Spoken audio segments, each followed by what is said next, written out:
ನಮಸ್ಕಾರ. ನನ್ನ ಹೆಸರು ಪ್ರದೀಪ್ ನಾರಾಯಣ ಗಾಂವ್ಕರ್ ಅಂತೇಳಿ, ತೆಲಂಗಾಣ ಗೋಡೆಪಾಲು. ನಾನು ಕೃಷಿ ಕುಟುಂಬದಿಂದ ಬಂದಂಥವನು. ನಾವು ಕೃಷಿ ಮಾಡುವಂಥ ಸಂದರ್ಭದಲ್ಲಿ ಇವತ್ತಿನ ಕೂಲಿಯ ಸಮಸ್ಯೆಯಲ್ಲಿ ನಾವು ಬೇರೆ ಬೇರೆ ರೀತಿಯ ವೆಹಿಕಲೆಲ್ಲ ಮಾಡಿ ನೋಡಿದ್ವಿ. ನಾವು ಏನು ಮಾಡಿದರೂ ಸಹಿತ ತಳ್ಕೊಂಡು ಹೋಗುವಂಥದ್ದು ಅಥವಾ ಎಲ್ಲ ಬಣ್ಣದಲ್ಲಿ ಹೋಗುವಂಥದ್ದೆಲ್ಲ ಪ್ರಾಬ್ಲಮ್ ಇತ್ತು. ಆ ಪ್ರಾಬ್ಲಮ್ಮು ಅಮೋಘ್ನವರು ನಮಗೆ ಒಂದು ಕಡೆ ಹೋದಾಗ ಸಜೆಷನ್ ಕೊಟ್ಟರು. ಸಂತೋಷ್ ಹೆಬ್ಬಾರ್ ಅವರು ಮತ್ತು ಎಲ್ಲ ರಾಜೇಶ್ ಭಟ್ರವರೆಲ್ಲ ಅವರು ಈ ಥರದಲ್ಲಿ ಒಂದು ವಾಹನ ಇದೆ, ಪೆಟ್ರೋಲು ಮತ್ತು ಡೀಸೆಲ್ ಹಾಕುವಂಥ ಅವಶ್ಯಕತೆ ಇಲ್ಲ, ಪಿಕಪ್ ಎಲ್ಲ ಚೆನ್ನಾಗಿದೆ ಅಂತ ಹೇಳಿದ್ವಿ. ಯಾಕೋ ಬ್ಯಾಟ್ರಿ ಗಾಡಿ ಹೇಳಿದ ತಕ್ಷಣ ನಮ್ಗೆ ಅಷ್ಟು ಅದು ಗಟ್ಟ ಹತ್ತುತ್ತದೋ ಇಲ್ಲ ಹೇಳುವಂಥದ್ದು ಒಂದು ಸ್ವಲ್ಪ ಬೆನಿಫಿಟ್ ಆಫ್ ಡೌಟ್ ಇತ್ತು. ಅದು ನಮ್ಮಲ್ಲಿ ತಂದು ಅವರು ಡೆಮೋ ತೋರಿಸಿದ್ರು. ನಮ್ಮಲ್ಲಿ ಈ ಕಡೆ ಒಂದು ಮನೆ ಹತ್ರ ಗಟ್ಟ ಎಲ್ಲ ಇತ್ತು, ಅದೆಲ್ಲ ಹತ್ತುತ್ತದೆ ಇಲ್ಲ ಅಂತ. ಇಲ್ಲ, ಅವರು ತಂದು ಡೆಮೋ ನೋಡಿದ ನಂತರ ನಮಗೆ ಭಾಳ ಖುಷಿ ಆಯಿತು, ಗಟ್ಟ ಹತ್ತುತ್ತದೆ ಹೇಳುವಂಥ ಒಂದು ಕಾನ್ಫಿಡೆನ್ಸ್ ಬಂತು. ಅದ ನಂತರ ನಾವು ಈಗ ಒಂದು ವರ್ಷ ಆಯಿತು ಇದನ್ನು ತಗೊಂಡಿದ್ದೇವೆ.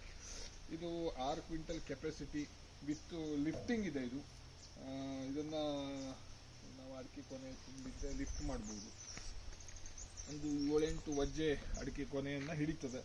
ಈ ಥರದಲ್ಲಿ ಬಟನನ್ನು ಹಚ್ಚಿದ ತಕ್ಷಣ ಇದು ಲಿಫ್ಟ್ ಮಾಡ್ತದೆ. ನಾವು ಅನ್ಲೋಡ್ ಮಾಡುವಂಥ ಒಂದು ಸಮಸ್ಯೆ ಇಲ್ಲ. ನಮ್ಮ ತೋಟದಲ್ಲಿ ನಾವು ಅದನ್ನು ತುಂಬಿಸ್ಕೊಂಡು ಬಂದ ನಂತರ ಮಾಡ್ಬೋದು. ಮತ್ತು ನಾವು ತೋಟದಲ್ಲೆಲ್ಲ ತೋಟದ ಒಂದು ಬದಿಯಲ್ಲಿ ರೋಡ್ ಮಾಡ್ಕೊಂಡಿದ್ದೇವೆ. ಕೊನೆಗೆ ಒಳಗಡೆ ಎಲ್ಲ ರಿಂಗ್ ರೋಡ್ ಮಾಡ್ಕೊಂಡಿದ್ದೇವೆ. ತೋಟದಲ್ಲಿ ಎಲ್ಲ ಕಡೆ ಓಡಾಡುವಾಗ ರಿಂಗ್ ರೋಡ್ ಮಾಡ್ಕೊಂಡಿದ್ದೇವೆ.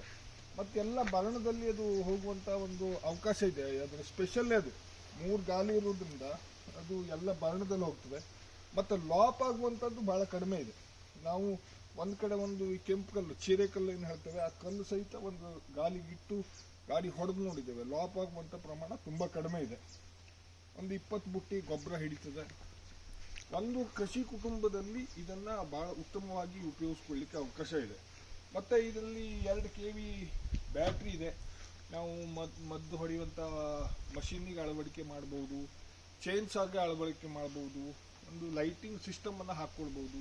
ಈ ಥರ ಒಂದು 3-4 ರೀತಿಯ ಒಂದು ಅವಕಾಶ ಈ ಗಾಡಿಯಲ್ಲಿದೆ. ಮತ್ತು ಬ್ರೇಕಿಂಗ್ ಸಿಸ್ಟಮ್ ಚೆನ್ನಾಗಿದೆ, ಲಾಪ್ ಆಗುವಂಥದ್ದಿಲ್ಲ. ನನ್ನ ಮಗ ಐನತ್ತೆ ಹೋಗುವಂಥ ಮಗಳು ಇವರೆಲ್ಲ ಲೀಲಾಜಾಲವಾಗಿ ಹೊಡಿತಾರೆ. ಇದು ಲಾಪ್ ಆಗ್ತದೆ ಅಥವಾ ಬೀಳ್ತದೆ ಹೇಳುವಂಥ ಯಾವುದೇ ಒಂದು ಹೆದರಿಕೆ ಇಲ್ಲ. ಈ ಒಂದು ಮಷೀನ್ ಅಂದರೆ ಈ ಒಂದು ಹೆಗಡೆ ಅಮೋಘ್ ಅವ್ರದ್ದು ಗಾಡಿ ತಗೊಂಡ ನಂತರ ನಮಗೆ ಟ್ರಾನ್ಸ್ಪೋರ್ಟು ಅಥವಾ ತೋಟಕ್ಕೆ ತಗೊಂಡೋಗೋದು ಹೇಳುವಂಥ ಒಂದು ಹೊರೆನೇ ಇಲ್ಲ ನಮಗೆ. ನಾವು ಆರಾಮ್ಸೆ ಅದನ್ನು ತಗೊಂಡೋಗ್ಬೋದು. ಬೇಕಾದರೆ ನೀವು ಬಂದು ನೋಡ್ಬೋದು ನಮ್ಮಲ್ಲಿ ಹೇಗೆ ರೋಡ್ ಮಾಡ್ಕೊಂಡಿದ್ದೇವೆ, ಯಾವ ರೀತಿಯ ಗಟ್ಟ. ವಿಡಿಯೋದಲ್ಲಿ ಗಟ್ಟ ಎಷ್ಟಿದೆ ಅಂತೇಳಿ ಗೊತ್ತಾಗೋದಿಲ್ಲ, ಸ್ಥಳಕ್ಕೆ ಬಂದಾಗ ಮಾತ್ರ ಗೊತ್ತಾಗುವಂಥದ್ದು. ಆ ರೀತಿಯಲ್ಲಿ ನಾವು ಉಪಯೋಗಿಸ್ತಾ ಇದ್ದೇವೆ. ಮತ್ತು ಚೆನ್ನಾಗಿದೆ. ಈ ಅಮೋಘ್ ಅವ್ರದ್ದು ಎಲ್ಲ ರೀತಿಯಲ್ಲಿ ಎಲ್ಲ ಬಂದೋಬಸ್ತು ಚೆಸ್ ಇದೆ, ಹೆವಿ ಶಾಕರ್ ಇದೆ, ಮತ್ತು ಆಯಿಲ್ ಬ್ರೇಕಿಂಗ್ ಸಿಸ್ಟಮ್ ಇದೆ, ಮತ್ತು ಹ್ಯಾಂಡ್ ಬ್ರೇಕ್ ಇದೆ. ಇದಕ್ಕೆ ಟೈರ್ ಬಟನ್ಸು ಇದೆಲ್ಲ ಚೆನ್ನಾಗಿದೆ. ಅಂದರೆ ನಮ್ಮ ಲೋಕಲ್ ಲ್ಯಾಂಗ್ವೇಜಲ್ಲಿ ಹೇಳಬೇಕು ಅಂದರೆ ಯಾವುದೇ ತಳಬಡಕು ಇರುವಂಥ ಒಂದು ಮಟೀರಿಯಲ್ ಇಲ್ಲ. ಎಲ್ಲ ಗುಡ್ ಕ್ವಾಲಿಟಿಯ ಮಟೀರಿಯಲನ್ನು ಹಾಕಿದ್ದಾರೆ. ಹಾಗಾಗಿ ಈ ಒಂದು ಕೃಷಿ ಮಿತ್ರ ಅಂತ ಹೇಳ್ಬೋದು. ಯಾಕೆ ಹೇಳಿದ್ರೆ ಇವತ್ತಿನ ದಿವಸದಲ್ಲಿ ಯಾವುದೇ ಹೊಗೆ ಅಥವಾ ಯಾವುದೇ ಕಾರ್ಬನ್ ಡೈಆಕ್ಸೈಡ್ ಬಿಡುವಂಥದ್ದು ಯಾವುದೂ ಅವಕಾಶ ಇಲ್ಲ. ಇಕೋ ಫ್ರೆಂಡ್ಲಿ ಒಂದು ಕೃಷಿ ಮಿತ್ರ ಇರುವಂಥ ಒಂದು ಇದನ್ನು ತಯಾರು ಮಾಡಿದ್ದಾರೆ ಅಮೋಘ್ ಅವರು. ಹಾಗಾಗಿ ನಾನು ಇದನ್ನು ಉಪಯೋಗಿಸ್ತಾ ಇದ್ದೇನೆ. ಎಲ್ಲರೂ ಇದನ್ನು ಕೃಷಿಯವರು ಬಳಸ್ಕೊಂಡ್ರೆ ಅವರಿಗೆ ಪ್ರೊಡಕ್ಷನ್ ಆಫ್ ಕಾಸ್ಟ್, ನಾವು ಉತ್ಪಾದನೆ ಮಾಡುವಂಥ ವೆಚ್ಚವನ್ನು ನಾವು ಸ್ವಲ್ಪ ಮಾಡ್ಕೊಳ್ಬೋದು, ಕಡಿಮೆ ಮಾಡ್ಕೊಳ್ಬೋದು ಅಂತ ಹೇಳ್ತಾ ಎಲ್ಲರಿಗೂ ನಮಸ್ಕಾರ.